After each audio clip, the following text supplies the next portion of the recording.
When Apple and Steve Jobs was still in command, when Apple overtook Microsoft in terms of market value, Steve Jobs was absolutely flabbergasted. He never expected something like that to happen because for a big chunk of his life, and Steve Jobs in say like 1984 was this big shot guy.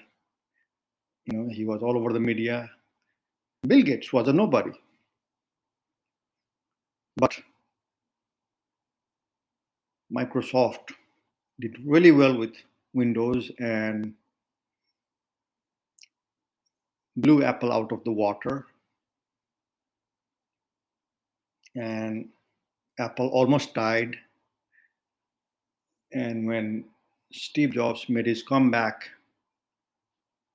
around maybe 1990s, I don't know, 7, 8, for his second inning as the Apple CEO, Microsoft actually had to inject some capital. Steve Jobs asked for that investment, and Microsoft did that. Apple almost died right before that as a company. It was this tiny company. So, a little over a decade later, when Apple overtook Microsoft in market value, Steve Jobs was like, "Can you believe this? This is unbelievable. How did we do that?" It can be said Steve Ballmer, who overtook the reins at Microsoft after Bill Gates went full time into his foundation,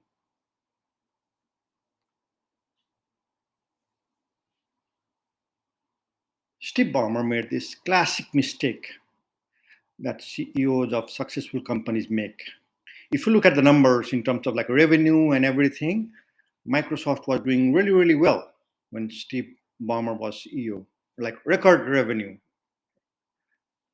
But it was missing wave after wave in technology, completely missing, like the social wave, the mobile wave. I mean, that was big. It's like missing the internet in 1995, which Microsoft almost did. Uh, so Steve Ballmer was surprised because, wow, like I'm bringing all this revenue, record revenue, and still the market is slapping me hard. I do not see it in the market value of the company. Well, it's because you missed wave after wave, and the market value of the company is what the market thinks your future earnings are going to be. So you missed the social wave, you missed the mobile wave. That means it's only a matter of time before you go belly up. You can carry Windows only so far. You can carry Office only so far. That was the thinking. So when Steve Jobs, and this was, I don't know, not even in the $200 billion range, when Apple overtook Microsoft in market value, Steve Jobs was floored. He was flabbergasted. He's like, how did this happen? All that stuff. This was way before any of these big tech companies, the big five as we know them today, before they hit their $1 trillion valuations one after the other. So when today in 2022, right at launch, when I'm going around raising money, talking to tech teams, and saying this company will hit $1 trillion valuation in 10 years,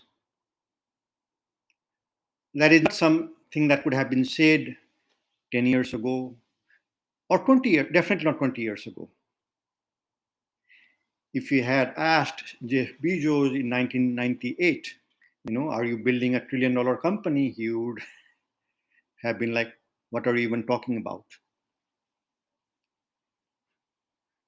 It's like when the Wright brothers flew their little bicycle plane in Ohio, all the ingredients of all the airplanes we have seen since, they were there. But if you had asked the Wright brothers, do you think we could go to the moon? They would have been like, what are you even talking about?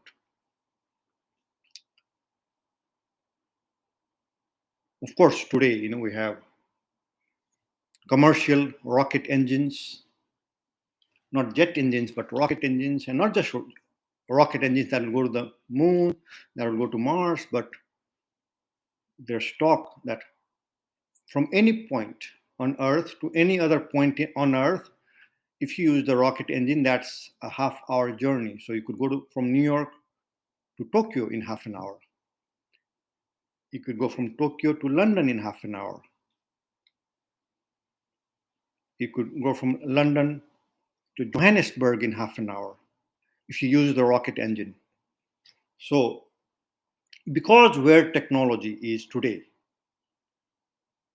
we are past Web 1, Web 2, now we are in the Web 3 era, not only broadband, but 5G era, marching towards 6G, internet access on every point on Earth, continent or ocean,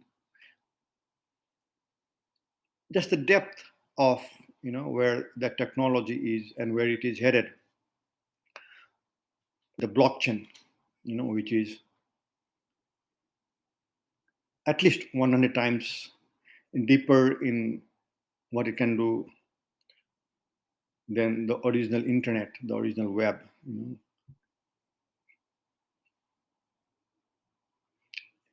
It's like Web 3 is not 3 times or plus 3 to what Web 1 was. It's more like Web 3 is 100 times more than what Web 1 was, or even Web 2, I think. So when you're, and this is the broad industry, it's not my unique invention. It's the broad industry of where the capability is today. So in terms of where the capability is today and where it will be in a few years, now a tech entrepreneur has the option to tackle the biggest problems on earth, problems that governments, small and big, were expected to tackle but couldn't for a long time. And now tech startups, tech companies, in partnership with those very governments, could hope to tackle the biggest problems, the most fundamental problems, all the problems.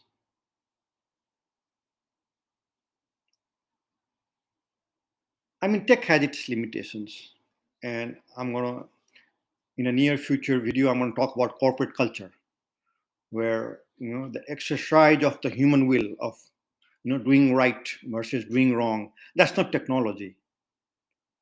That's spiritual. That's in the free will domain. And there also, there the solution is not technology, but the scriptures, questions of right and wrong. That's not technology. Technology just gives you the ability to do things, but the right exercise of free will, individually and collectively, make sure you use that enhanced capability to do right as opposed to doing wrong. That's free will, that's spirituality, that's different. That's not technology. And I talk about corporate culture the way somebody running a PC would talk about an operating system. Corporate culture is fundamental. No matter how great your product is, no matter how much traction you have, no matter you have the smartest engineers on your team, all that goes out of the window if you don't have a great corporate culture. Corporate culture is make or break. You cannot build a great company, a huge company, without a great corporate culture. It's fundamental. It's make or break. It's very important.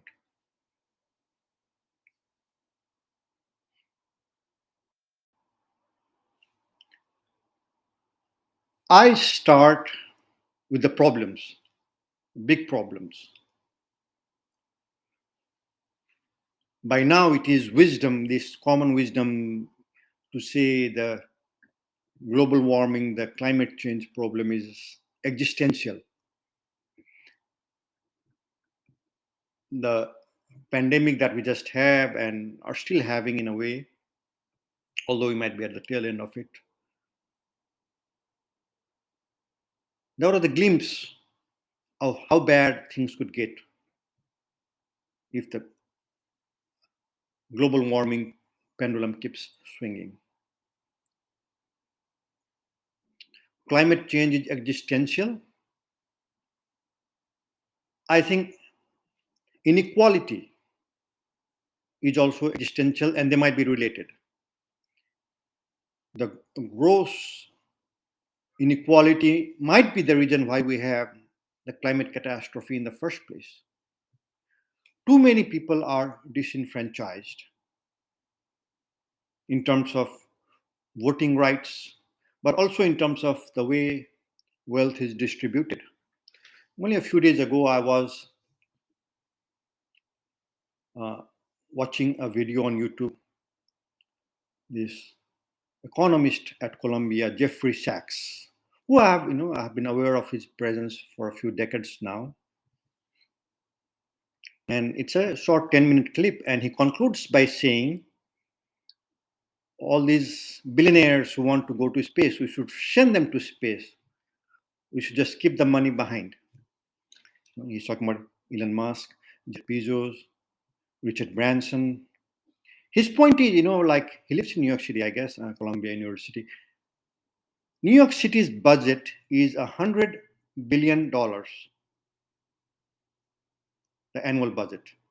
But United Nations, its annual budget is only $3 billion.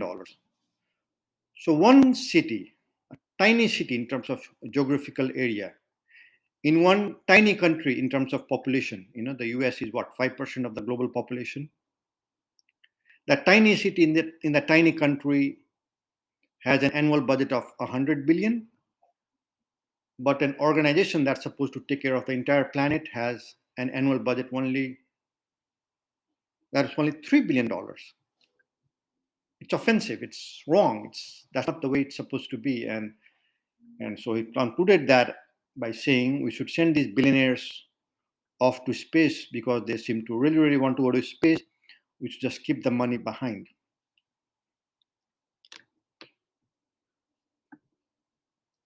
I I broadly agree. I think, like when I say, my company is going to be hit $1 trillion in valuation, and this is something that I have written short books that I put out on Amazon, where I'm trying to say, this equity formula should be egalitarian. For example, right now, I'm trying to institute that in my company, saying nobody, nobody needs to be a billionaire through this company. And as the founder CEO, that applies to me more than anybody else. Nobody, that means me. Nobody needs to be a billionaire through this company that I'm building. And there's an easy way to do that. I've talked about this formula 30, 30, 30, 10, where 10% of the company from the outset is owned by a foundation. My point is, it's not like you have, like Gates Foundation and the Zuckerberg Foundation and all sorts of foundations, and the entire team, the entire Microsoft team built that wealth, the entire Facebook team built that wealth. Maybe the foundation should be named after the company, so the whole team will feel like, okay, we did that. So 10% of the company will be owned by the foundation from the get-go, from the very beginning. Also, as soon as, say, like whatever equity I start with and keep, as soon as the value of my equity hits $999 million, as in before it hits the billion mark, there should be a forking, as in the money part after that goes to the foundation, But if I'm still active running the company, I can keep the voting power associated with that equity. But if I were to say, walk away from the company, something that happens, the founder CEO walks away and hands over to somebody else, even that voting power should have something like a half, like, every year maybe it should go down by half, something along those lines. It's still gelling. I'm still formulating that. I do have some time, but that's what I have in mind. That should apply to everybody on the team. As in, for somebody, it should be 999 million. Somebody else, it would be maybe 200 million. Maybe for some people, it should be 5 million, depending on how much equity you have. There should be this ceiling, like as soon like you should not be allowed to breach that ceiling. Any if your equity goes past that valuation, there's a forking, and you keep the voting power if you are active involved in the company, but the money part should go to the foundation, and that foundation should be focused on trying to meet the needs of those most in need on the planet. And by need, I mean, physical, mental, emotional, spiritual.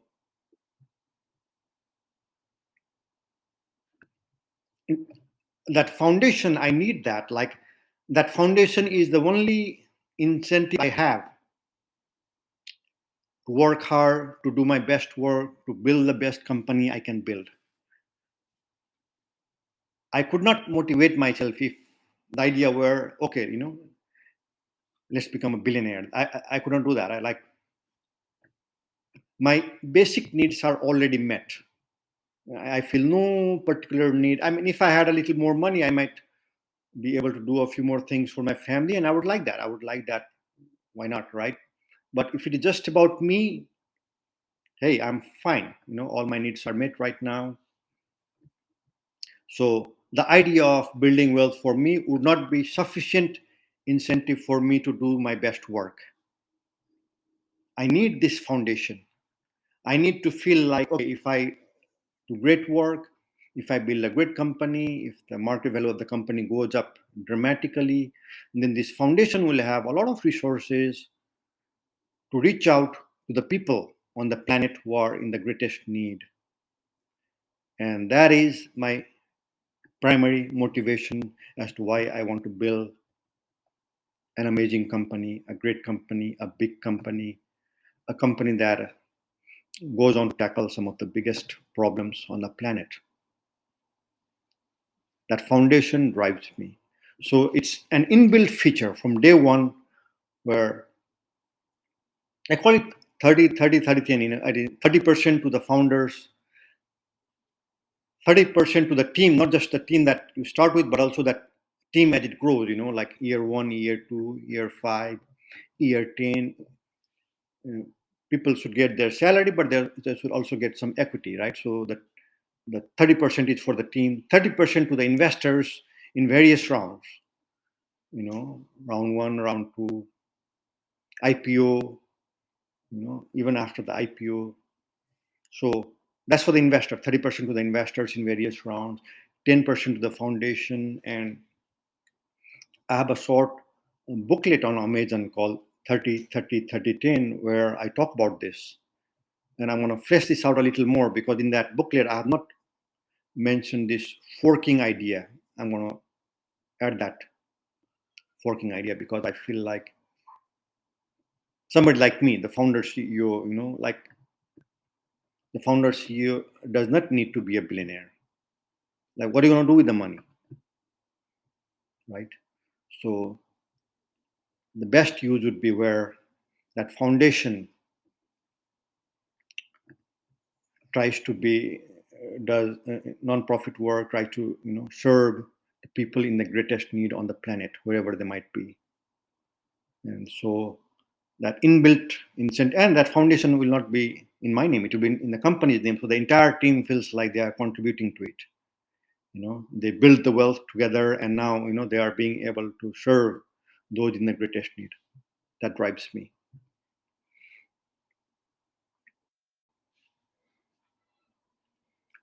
I have a concrete roadmap as to how my company will hit $1 trillion valuation in roughly 10 years.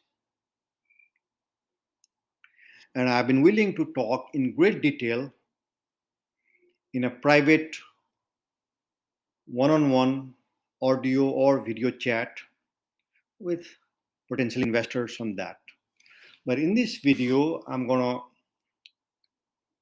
I can't go into the great details that I have in mind, but I will throw a hint saying here's a convincing roadmap as to how a company launching now can hit $1 trillion valuation in about 10 years.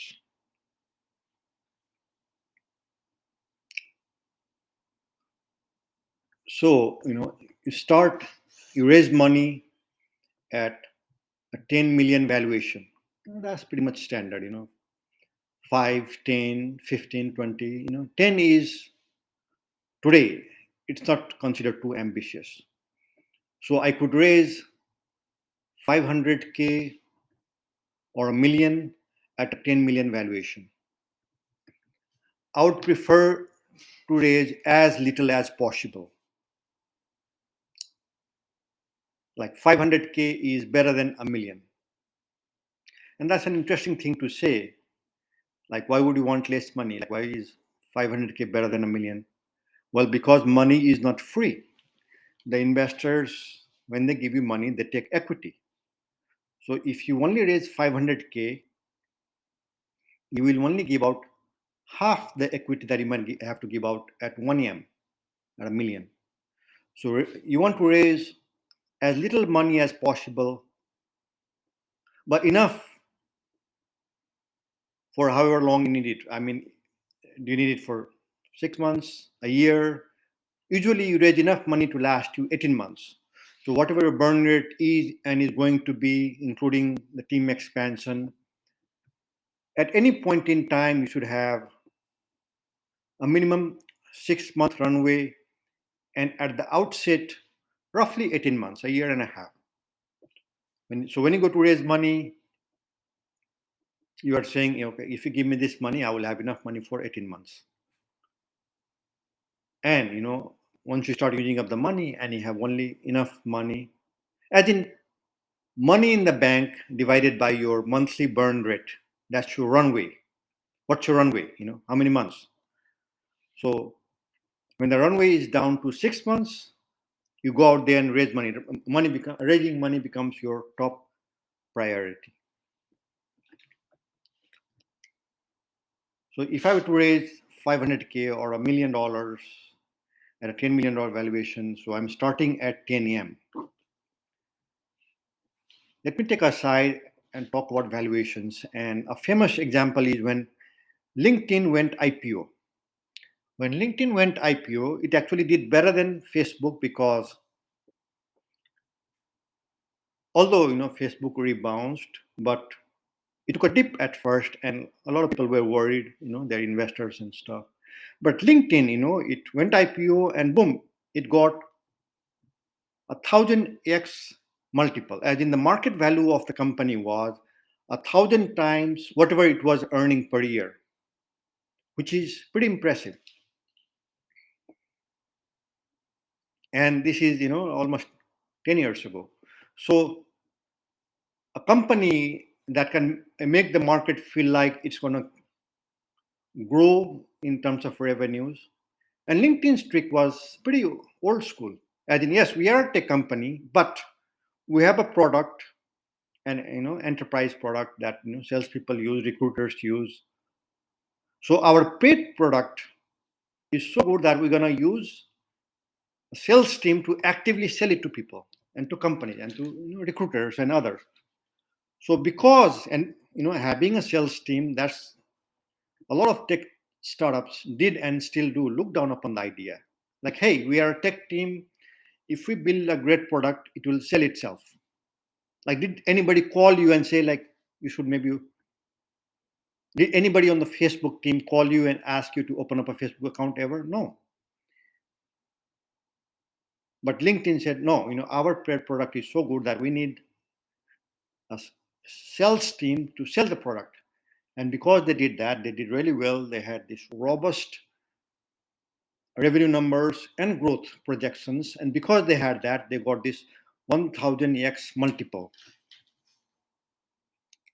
So let's say, like I get that. I get a 1000x multiple.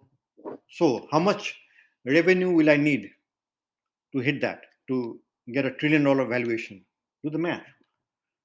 $1 trillion is 1000 billion. So if my company can get a 1000x multiple at $1 billion in revenue, annual revenue, I could hit that.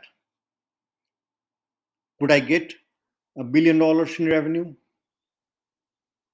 I'm projecting I'm going to hit 100 million in revenue within months. And my target customer is the US government. When they launched Facebook, when they launched Twitter, they never thought about Egypt. They did not say, okay, we're going to topple Hosni Mubarak. It was not even conceived. It was not even in the imagination of the people who launched Facebook and we launched Twitter. And I don't think Facebook is the reason why Hosni Mubarak is gone or Twitter is the reason why Hosni Mubarak is gone. The people in Egypt who came out into the streets are the reason why Hosni Mubarak is gone. But Facebook and Twitter were digital tools that were used by those people to get organized. My company's first primary product will be that we will build the most sophisticated digital tools to put at the service of Russia's right now non-existent democracy movement. It is so nascent. I mean, when I say non-existent, I mean I'm aware of many groups that are actively working for democracy inside and outside Russia. But when I say non-existent, what I mean is I don't see you guys protesting every week, say every Sunday in the big cities of the world. Why aren't you doing that? Why aren't you doing it in New York City or London or Berlin?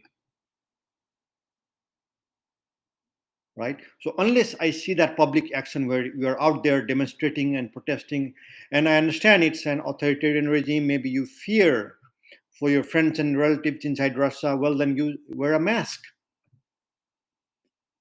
That anonymous mask, wear that. As long as you show up. But so once I start seeing the protest movements, the marches, I'll be like, okay, they are on, they are onto something. But right now, if you're just having private meetings or online groups and private fundraising, no, that's preparation. That's not the actual work. The actual work is when you come out into the streets, and you can start in the safe cities of the world where marching is not an issue. Free speech is not an issue. You can march as much as you want, right? So you got to start that. Because I'm going to build the most sophisticated digital tools to put at the service of the Russian democracy movement, which I think is the best way to end this war in Ukraine. That makes the US government my first and primary customer. And my pitch is gonna be the amount you pay to get a fighter jet. I'm asking for that same amount. One fighter jet, the cost of one fighter jet is enough for me to build these most sophisticated digital tools that will topple Putin, the Russian Hosni Mubarak. We need to get the Russian Mandela out. Navalny is the Russian Mandela. We need to get him out, right? So, and the digital tools are politically neutral. It is for the Russian diaspora to take the lead. It is for the Russian people to take the lead.